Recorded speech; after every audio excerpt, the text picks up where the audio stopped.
ದೆಹಲಿಯಿಂದ ಬೆಂಗಳೂರಿಗೆ ಬಂದ ಡಿಕೆಗೆ ಗ್ರ್ಯಾಂಡ್ ವೆಲ್ಕಮ್ ಅನ್ನ ಮಾಡಿದ್ದಾರೆ ಬೆಂಬಲಿಗರು. ಸದಾಶಿವನಗರ ನಿವಾಸಕ್ಕೆ ಡಿಸಿಎಂ ಡಿಕೆ ಶಿವಕುಮಾರ್ ಅವರು ಆಗಮಿಸಿದ್ದಾರೆ. ದೆಹಲಿಯಿಂದ ಗುಡ್ ನ್ಯೂಸ್ ಒತ್ತು ತಂದಿದ್ದಾರೆ ಡಿಸಿಎಂ ಡಿಕೆ ಶಿವಕುಮಾರ್.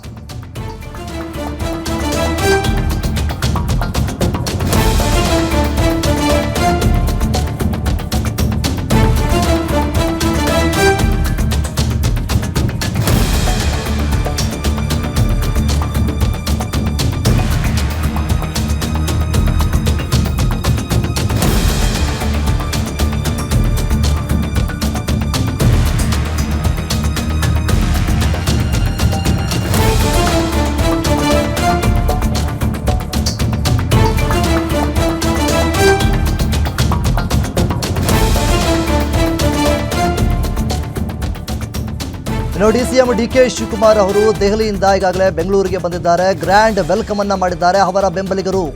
ಈಗಾಗಲೇ ಸದಾಶಿವನಗರ ನಿವಾಸಕ್ಕೆ ಡಿಸಿಎಂ ಡಿಕೆ ಶಿವಕುಮಾರ್ ಅವರು ಆಗಮಿಸಿದ್ದಾರೆ. ದೆಹಲಿಯಿಂದ ಬರಬೇಕಾದ್ರೆ ಒಂದು ಒಳ್ಳೆ ಗುಡ್ ನ್ಯೂಸ್ ಅನ್ನ ತಂದಿದ್ದಾರೆ ಅನ್ನುವಂತಹ ಮಾಹಿತಿಗಳು ಕೂಡ ಲಭ್ಯವಾಗಿದೆ. ನಿವಾಸದ ಬಳಿಕ ಕಾರ್ಯಕರ್ತರ ಕೈ ಬೀಸಿದ್ದಾರೆ ಡಿಸಿಎಂ ಡಿಕೆ ಶಿವಕುಮಾರ್ ಅವರು. ಡಿಕೆ ಶಿವಕುಮಾರ್ ನಿವಾಸದ ಬಳಿ ಭಾರಿ ಬಿಗಿ ಬಂದೋಬಸ್ತ್ ಅನ್ನ ಮಾಡಲಾಗಿದೆ. ಸಾಕಷ್ಟು ಸಂಖ್ಯೆಯಲ್ಲಿ ಕಾರ್ಯಕರ್ತರು ಅಭಿಮಾನಿಗಳು ಆಗಮಿಸುವಂತಹ ಹಿನ್ನೆಲೆಯಲ್ಲಿ ಪೊಲೀಸರ ಬಿಗಿ ಬಂದೋಬಸ್ತ್ ಭದ್ರತೆಯನ್ನು ಸಹಿತ ಕಲ್ಪಿಸಲಾಗಿದೆ. ನಿನ್ನೆ ದಿನ ಡಿಸಿಎಂ ಡಿಕೆ ಶಿವಕುಮಾರ್ ಅವರು, ಸಿದ್ದರಾಮಯ್ಯನವರು ಹಾಗೂ ರಾಹುಲ್ ಗಾಂಧಿ ಅವರು ಹೈಕಮಾಂಡ್ ಜೊತೆಗೆ ಒಂದಿಷ್ಟು ಮಾತುಕತೆ ಆಗುತ್ತೆ. ಅದಾದ ನಂತರ ಸಿಎಂ ಸಿದ್ದರಾಮಯ್ಯನವರು ದೆಹಲಿಯಿಂದ ನಿನ್ನೆ ಹೊರಟು ಬರ್ತಾರೆ. ಆದರೆ ಡಿಸಿಎಂ ಡಿಕೆ ಶಿವಕುಮಾರ್ ಅವರು ಇವತ್ತು ಅಂದರೆ ಬರಬೇಕಾದಂತಹ ಸಂದರ್ಭದಲ್ಲಿ 1 ಗಂಟೆಗಳ ಕಾಲ ಮಲ್ಲಿಕಾರ್ಜುನ್ ಖರ್ಗೆ ಅವರ ಜೊತೆಗೆ ಮಾತನಾಡಿ ತದನಂತರ ಈಗ ಬೆಂಗಳೂರಿಗೆ ಆಗಮಿಸಿದ್ದಾರೆ. ಬೆಂಗಳೂರಿನ ಸದಾಶಿವನಗರದಲ್ಲಿರುವಂತಹ ಅವರ ನಿವಾಸಕ್ಕೆ ಆಗಮಿಸಿದ್ದಾರೆ. ಆ ಸಂದರ್ಭದಲ್ಲಿ ಸಾಕಷ್ಟು ಸಂಖ್ಯೆಯಲ್ಲಿ ಅವರ ಅಭಿಮಾನಿಗಳು, ಕಾರ್ಯಕರ್ತರು, ಅವರ ಬೆಂಬಲಿಗರು ಎಲ್ಲರೂ ಸಹಿತ ಅವರ ನಿವಾಸದ ಬಳಿ ಇದ್ದರು. ಎಲ್ಲರಿಗೂ ಕೈ ಬೀಸಿ ಒಂದು ಮುಗುಳಗೆ ನೀಡುತ್ತಾ ಹೋಗಿದ್ದಾರೆ. ಸದ್ಯದ ಮಟ್ಟಿಗೆ ಡಿಸಿಎಂ ಡಿಕೆ ಶಿವಕುಮಾರ್ ಅವರು ಒಂದೊಳ್ಳೆ ಗುಡ್ ನ್ಯೂಸ್ ತಂದಿದ್ದಾರೆ ಅನ್ನುವಂತಹ ಮಾಹಿತಿಗಳು ಕೂಡ ಈಗಾಗಲೇ ಲಭ್ಯವಾಗಿದೆ. ಸೊ ಹೀಗಿರಬೇಕಾದ್ರೆ ಸಿಎಂ ಕುರ್ಜಿ ವಿಚಾರಕ್ಕೆ ಸಂಬಂಧಪಟ್ಟ ಹಾಗೆ ಸಾಕಷ್ಟು ಬೆಳವಣಿಗೆಗಳು ಸಹಿತ ಇಲ್ಲಿ ನಡೆದಿದೆ.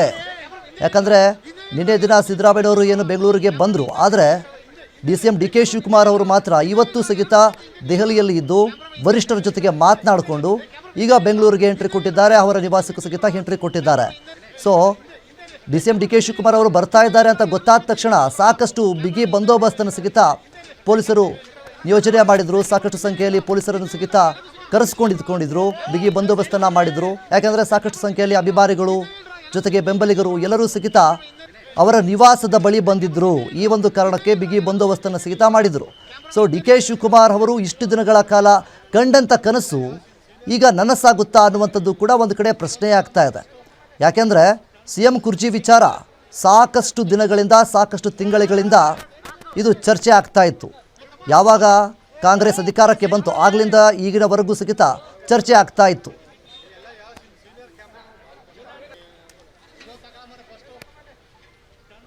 ಇನ್ನು ಇದ್ರ ಬಗ್ಗೆ ಹೆಚ್ಚಿನ ಮಾಹಿತಿಗಳನ್ನು ನೀಡೋದಕ್ಕೆ ನಮ್ಮ ಪ್ರತಿನಿಧಿ ವೀರೇಶ್ ದಾನಿ ಸಂಪರ್ಕದಲ್ಲಿದ್ದಾರೆ. ವೀರೇಶ್ ದಾನಿ, ಮುಖ್ಯವಾಗಿ ಡಿಸಿಎಂ ಡಿಕೆ ಶಿವಕುಮಾರ್ ಅವರು ಈಗಾಗಲೇ ಬೆಂಗಳೂರಿಗೆ ಆಗಮಿಸಿದ್ದಾರೆ, ಅವರ ನಿವಾಸಕ್ಕೆ ಆಗಮಿಸಿದ್ದಾರೆ. ಅಲ್ಲಿನ ವಾತಾವರಣದಲ್ಲಿ ಏನು ಅಭಿಮಾನಿಗಳು, ಬೆಂಬಲಿಗರು ಎಲ್ಲರೂ ಸಹಿತ ಇದ್ದರು, ಕೈ ಬೀಸಿ ಹೋಗಿದ್ದಾರೆ ಅನ್ನುವಂತಹ ಮಾಹಿತಿ ಇದೆ. ಸೊ ಇದ್ರ ಬಗ್ಗೆ ಇನ್ನೂ ಹೆಚ್ಚಿನ ಮಾಹಿತಿ ಏನಿದೆ? ವಿನೋದ್, ಡಿಸಿಎಂ ಡಿಕೆ ಶಿವಕುಮಾರ್ ಅವರು ಹೈಕಮಾಂಡ್ ನಾಯಕಗಳ ಭೇಟಿಯಾದ ಬಳಿಕ ನಿನ್ನೆ ಅಷ್ಟೇ ದೆಹಲಿಯಲ್ಲೇ ಬೀಡ್ಬಿಟ್ಟಿದ್ರು. ಇವತ್ತು ಇನ್ನೇನು ಕೆಲವೇ ನಿಮಿಷಗಳಲ್ಲಿ ಅವರು ರಾಜ್ಯಕ್ಕೆ ಆಗಮಿಸ್ತಾರೆ ಅನ್ನೋ ಒಂದು ಸಾಕಷ್ಟು ಸುದ್ದಿ ಸಿಗ್ತಾ ಇದ್ದಂತೆಯೇ ಅವರ ಅಪಾರ ಪ್ರಮಾಣದ ಅಭಿಮಾನಿಗಳು ಡಿಸಿಎಂ ಡಿಕೆ ಶಿವಕುಮಾರ್ ಅವರ ಸದಾಶಿವನಗರದ ಮುಂದೆ ಜಮಾಯಿಸಿದ್ರು.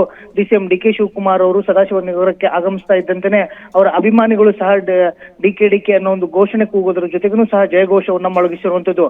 ಡಿಸಿಎಂ ಡಿಕೆ ಶಿವಕುಮಾರ್ ಅವರು ಹೈಕಮಾಂಡ್ ನಾಯಕಗಳ ಜೊತೆಗೆ ಸುದೀರ್ಘವಾದ ಚರ್ಚೆಯನ್ನ ಮಾಡಿ ಎಲ್ಲ ರೀತಿಯಾದಂತಹ ಕ್ಲಿಯರೆನ್ಸ್ ಗಳನ್ನ ತೆಗೆದುಕೊಂಡು ಬೆಂಗಳೂರಿಗೆ ವಾಪಸ್ ಆಗಿರುವಂತದ್ದು. ನಾಳೆ ಸಿಎಂ ಸಿದ್ದರಾಮಯ್ಯನವರು ಬೆಳಗ್ಗೆ ಸಚಿವರುಗಳು ಮತ್ತು ಶಾಸಕರುಗಳಿಗೆ ಎಲ್ರಿಗೂ ಸಹ ಉಪಹಾರ ಕೂಟವನ್ನ ಏರ್ಪಡಿಸಿರುವಂತದ್ದು. ಈ ಸಂದರ್ಭದಲ್ಲಿ ಡಿಸಿಎಂ ಡಿಕೆ ಶಿವಕುಮಾರ್ ಅವರು ಸಹ ನಾಳೆ ಬೆಳಗ್ಗೆ ಸಿಎಂ ಸಿದ್ದರಾಮಯ್ಯನವರು ಆಯೋಜಿಸಿರತಕ್ಕಂಥ ಉಪಹಾರ ಕೂಟದಲ್ಲಿ ಭಾಗಿಯಾಗ್ತಾರೆ. ಸಿಎಂ ಸಿದ್ದರಾಮಯ್ಯನವರು ಶಾಸಕರು ಮತ್ತು ಸಚಿವರುಗಳ ಜೊತೆಗೆ ಉಪಹಾರ ಕೂಟವನ್ನ ಬಳಿಕ ಸುದ್ದಿಗೋಷ್ಠಿಯನ್ನ ಮಾಡುವಂತ ಸಾಧ್ಯತೆ ಇರುವಂತದ್ದು. ಈ ಸುದ್ದಿಗೋಷ್ಠಿಯಲ್ಲೂ ಸಹ ಡಿಸಿಎಂ ಡಿಕೆ ಶಿವಕುಮಾರ್ ಮತ್ತು ಸಿಎಂ ಸಿದ್ದರಾಮಯ್ಯನವರು ಸಹ ಜಂಟಿ ಸುದ್ದಿಗೋಷ್ಠಿಯನ್ನ ಉದ್ದೇಶಿಸಿ ಮಾತನಾಡಿ ಅದಾದ ಬಳಿಕ ಸಿಎಂ ಸಿದ್ದರಾಮಯ್ಯನವರು ರಾಜೀನಾಮೆಯನ್ನು ಕೊಡುವಂತ ಸಾಧ್ಯತೆ ಒಂದ್ ಕಡೆ ಆದ್ರೆ, ಇನ್ನೊಂದ್ ಕಡೆ ಡಿಸಿಎಂ ಡಿಕೆ ಶಿವಕುಮಾರ್ ಅವರು ಸಿಎಂ ಆಗುವ ಸಮೀಪ ಬಂದಿರೋ ಹಿನ್ನೆಲೆಯಲ್ಲಿ ಅವರ ಅಪಾರ ಪ್ರಮಾಣದ ಅಭಿಮಾನಿಗಳು ಸಹ ಡಿಸಿಎಂ ಡಿಕೆ ಶಿವಕುಮಾರ್ ಅವರಿಗೆ ಅಭಿನಂದನೆಗಳನ್ನು ಸಲ್ಲಿಸಲಿಕ್ಕೆ ಅವರ ನಿವಾಸದತ್ತ ಆಗಮಿಸ್ತಾ ಇರುವಂತದ್ದು. ಇನ್ನೊಂದ್ ಕಡೆ ಡಿಸಿಎಂ ಡಿಕೆ ಶಿವಕುಮಾರ್ ಅವರು ರಾಜ್ಯಕ್ಕೆ ಆಗಮಿಸ್ತಾ ಇದ್ದಂತೆ ಅವರ ಸಹೋದರ ಮಾಜಿ ಸಂಸದ ಡಿಕೆ ಸುರೇಶ್ ಅವರು ಸಹ ನಿವಾಸಕ್ಕೆ ಆಗಮಿಸಿದ್ದಾರೆ. ಇನ್ನೂ ಸಹ ಕೆಲ ಶಾಸಕರುಗಳು ಸಹ ಡಿಸಿಎಂ ಡಿಕೆ ಶಿವಕುಮಾರ್ ಅವರ ಭೇಟಿಗೆ ಆಗಮಿಸಿರುವಂತದ್ದು ಮತ್ತು ಎಲ್ಲ ರೀತಿಯಂತ ಸಿದ್ಧತೆಗಳು ಅಂದ್ರೆ ಡಿಸಿಎಂ ಡಿಕೆ ಶಿವಕುಮಾರ್ ಅವರು ಪ್ರಮಾಣ ವಚನ ಸ್ವೀಕಾರಕ್ಕೆ ಮುಂದಾದ್ರೆ ಏನೆಲ್ಲ ಸಿದ್ಧತೆಗಳನ್ನ ಮಾಡ್ಕೋಬೇಕು ಆ ಎಲ್ಲ ಸಿದ್ಧತೆಗಳನ್ನು ಸಹ ಮಾಡ್ಕೊಳ್ಳಿಕ್ಕೆ ಡಿಸಿಎಂ ಡಿಕೆ ಶಿವಕುಮಾರ್ ಅವರ ಆಪ್ತ ಬಣದಲ್ಲಿರ್ತಕ್ಕಂಥ ಶಾಸಕರುಗಳು ಸದ್ದಿಲ್ಲದೆ ತಯಾರಿಯನ್ನ ಮಾಡ್ತಾ ಇರುವಂತದ್ದು. Vinod. Okay, thank you Veeresh Dhan ನಿಮ್ಮೆಲ್ಲ ಮಾಹಿತಿಗಾಗಿ.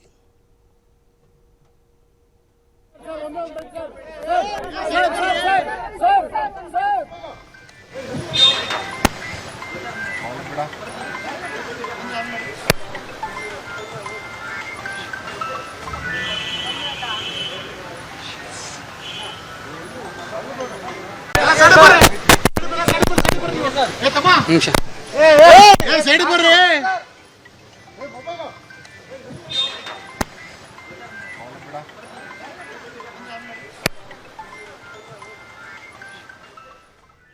ಇನ್ನು ಡಿಸಿಎಂ ಡಿಕೆ ಶಿವಕುಮಾರ್ ಅವರು ದೆಹಲಿಯಿಂದ ಇಂದಿನ ದಿನ ಬೆಂಗಳೂರಿಗೆ ಆಗಮಿಸಿದ್ದಾರೆ. ತದನಂತರ ನಿವಾಸಕ್ಕೆ ಆಗಮಿಸಿದಂತಹ ಸಂದರ್ಭದಲ್ಲಿ ಸಾಕಷ್ಟು ಸಂಖ್ಯೆಯಲ್ಲಿ ಅಭಿಮಾನಿಗಳು, ಬೆಂಬಲಿಗರು, ಕಾರ್ಯಕರ್ತರು ಎಲ್ಲರೂ ಸಹಿತ ಅವರ ನಿವಾಸದ ಬಳಿ ಬಂದಿದ್ದರು. ಸೊ ಬಿಗಿ ಬಂದೋಬಸ್ತನ್ನು ಸಹಿತ ಪೊಲೀಸರು ನಿಯೋಜನೆ ಮಾಡಿದರು. ಎಲ್ಲ ಕಾರ್ಯಕರ್ತರಿಗೆ, ಬೆಂಬಲಿಗರಿಗೆ ಕೈ ಬೀಸಿ ಮುಗುಳ್ನಗುತ್ತಾ ಡಿಸಿಎಂ ಡಿಕೆ ಶಿವಕುಮಾರ್ ಅವರು ಮನೆಯೊಳಗೆ ತೆರಳಿದ್ದಾರೆ. ಸೊ ಒಂದು ಕಡೆ ಇಷ್ಟು ದಿನಗಳ ಕಾಲ ಇದ್ದಂತಹ ಪವರ್ ಶೇರಿಂಗ್ ವಿಚಾರಕ್ಕೆ ಈಗ ಅಂತ್ಯ ಸಿಗ್ತಾ ಅನ್ನುವಂಥದ್ದು ಕೂಡ ಒಂದು ಕಡೆ ಪ್ರಶ್ನೆಯಾಗ್ತಾ ಇದೆ. ಅದರ ಜೊತೆಗೆ ನಾಳೆ ದಿನ ಏನಾಗಬಹುದು ಅನ್ನುವಂಥದ್ದು ಕೂಡ ಸಾಕಷ್ಟು ಕುತೂಹಲವನ್ನು ಮೂಡಿಸ್ತಾ ಇದೆ. ಡಿಸಿಎಂ ಡಿಕೆ ಶಿವಕುಮಾರ್ ಅವರು ನಾಳೆಯ ಭವಿಷ್ಯ ಯಾವ ಥರ ಇದೆ, ರಾಜಕೀಯ ಭವಿಷ್ಯ ಅನ್ನುವಂಥದ್ದು ಕೂಡ ಒಂದು ಕಡೆ ಕುತೂಹಲವನ್ನು ಮೂಡಿಸ್ತಾ ಇದೆ.